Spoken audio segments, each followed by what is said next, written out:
Enumeration form ডিজিটাইজেশনের কাজ চলছে পশ্চিম মেদিনীপুরের জেলা জুড়ে, অথচ জেলার বিভিন্ন এলাকায় এখনও বিলি হয়নি বহু ফর্ম। এদের মধ্যে শীর্ষস্থানে রয়েছে রেল শহর খড়গপুর। নির্বাচন কমিশন সূত্রে খবর, খড়গপুর শহরে বিলি করা যায়নি 887গুলি ফর্ম। তারই মধ্যে তালবাগিচা এলাকার সিংহভাগে ভোটারদের হদিশি পাওয়া যায়নি, এমনটাই কমিশন সূত্রে খবর। ইতিমধ্যে বিএলওর তালিকা তৈরি করে পোস্টার সাঁটিয়ে দিয়েছেন এলাকায়। সেই পোস্টারে রীতিমতো বিজ্ঞপ্তি দিয়ে জানতে চাওয়া হয়েছে আদৌ এই এলাকায় এই নামের ভোটাররা রয়েছেন কিনা। নির্বাচন কমিশন সূত্রে খবর, গোটা জেলা জুড়ে এখনো পর্যন্ত প্রায় 5,000 ফর্ম বিলি করা যায়নি।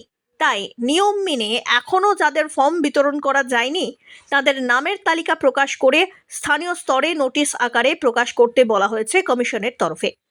যে সমস্ত ভোটারদের পাওয়া যাচ্ছে না তাদের মধ্যে বেশিরভাগই ভুয়ো ভোটার, এমনটাই দাবি করেছেন বিজেপি ও সিপিআইএমের বুথ লেভেল এজেন্টরা।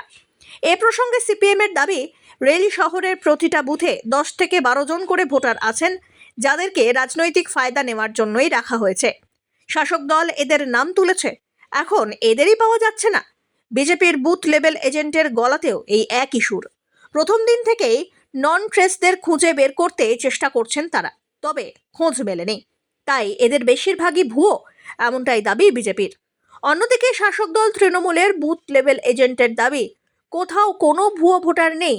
যে সমস্ত ভোটারদের নামের তালিকা করা হয়েছে তারা প্রত্যেকেই বৈধ ভোটার। শিফটিং করা কিংবা সাম্প্রতিক সময়ে মৃত্যুর কারণেই তাদের নাম খুঁজে পাওয়া যাচ্ছে না।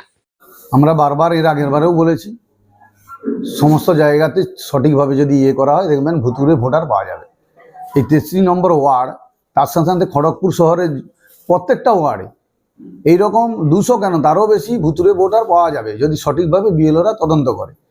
ওদের কোনো অস্তিত্ব নেই, ওদের ঠিকানাও নেই, কিন্তু এই ভুতুরে ভোটার ওখানে আপনার নাম এন্ট্রি করে দেওয়া হয়েছিল কেন সরকারের তরফ থেকে, যাতে ওই জায়গাতে ওই ভোটটা সরকার লুট করতে পারে।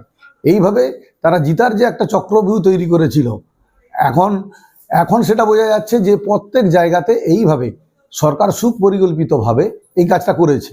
তার জন্য মমতা ব্যানার্জি বারবার এর বিরুদ্ধে আন্দোলন গড়ে তোলার চেষ্টা করছে।